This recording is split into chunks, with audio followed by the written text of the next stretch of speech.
Talvez você esteja conjeturando a possibilidade de se inscrever num curso de pós-graduação ou num chamado MBA, que é o tipo do curso que vai lhe trazer muito conhecimento. Se isso é verdade, você já desenvolveu grandes fases até aqui, porque além do ensino básico, você passou pelo ensino médio e você tem uma graduação e você tem experiência suficiente para concordar comigo sobre como é difícil manter na mente conhecimentos adquiridos. E o MBA nada mais é do que passar horas e horas em salas de aula adquirindo conhecimento, muito conhecimento, tanto volume de conhecimento, para imaginar que se a retenção for de 5%, já será bastante.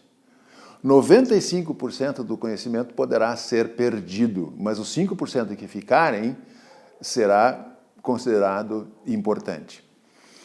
Mas não seria melhor se eu conseguisse aumentar essa taxa de 5% para 40%, por exemplo? Estudos mostram que a atenção, o mecanismo de atenção humana é muito difícil de ser mantido preso. Em sala de aula, alguns estudos mostram que a atenção fica ligada a 7 minutos e depois começa a diminuir. Muita dessa redução do mecanismo de atenção em sala de aula decorre da ação da zona A, como você provavelmente bem vinha imaginando. A zona A vai perceber modificações em andamento no ambiente da sala de aula e, embora você esteja interessado em aprender muito nesse MBA, o grau de conhecimento vai ser dificultado pela zona A. Mais que isso, no momento de trazer o que foi estocado na área de memória para o aqui e agora, na empresa que você trabalha ou no seu trabalho como autônomo, seja onde for, a recuperação dessa informação também será filtrada novamente pela zona A, que vai analisar a propriedade daquilo ser utilizado no momento em que você está. Ou seja, você só enfrenta obstáculos. Desde a aquisição dessa informação toda até o momento de você utilizá-la.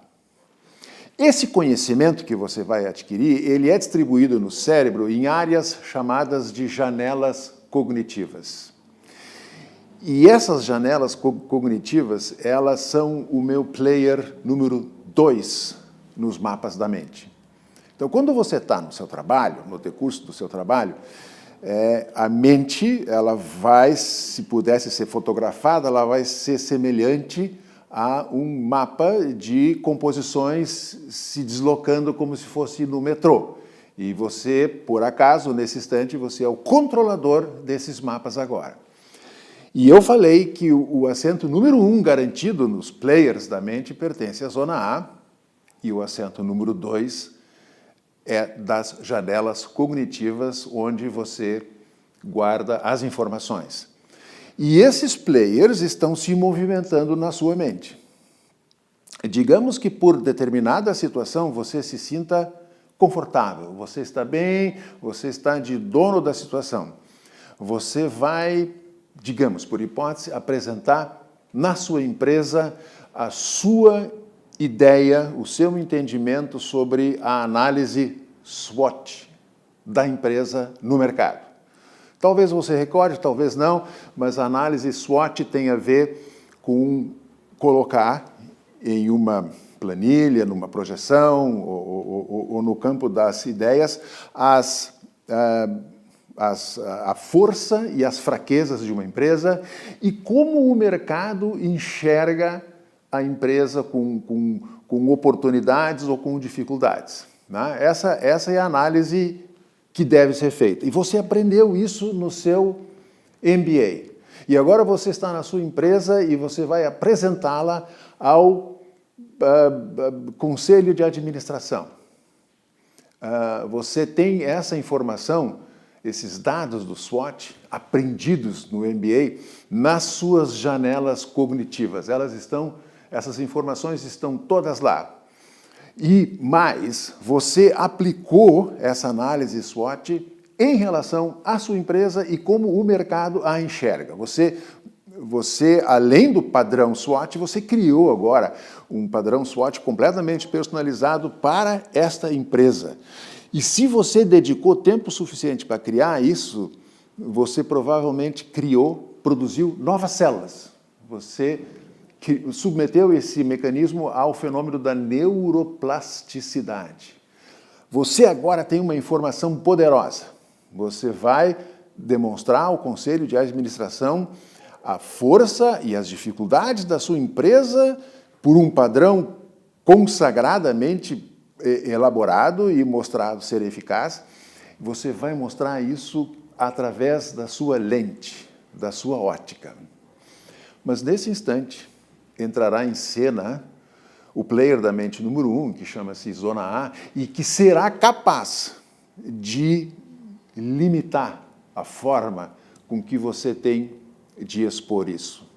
Então, a minha pergunta para você é a seguinte: de que adianta todo o MBA, todo o embasamento cognitivo que você tem, do que adianta a neuroplasticidade que você criou atrelando um conceito historicamente consagrado com aquilo que você percebe na sua empresa, se nesse momento você não tem como acessar 100% das suas janelas cognitivas e trazer isto de forma clara, convincente e resoluta para o conselho de administração.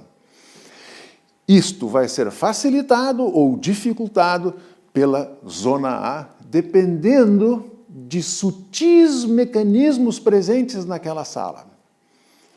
Talvez um dos gestores tenha feito uma análise da sua maneira de estar apresentado e talvez aquele olhar do seu gestor sobre si mesmo tenha sido suficiente para ativar os circuitos internos da Zona A que é necessário para que você faça a sua apresentação. Nessa situação agora, a sua apresentação está comprometida.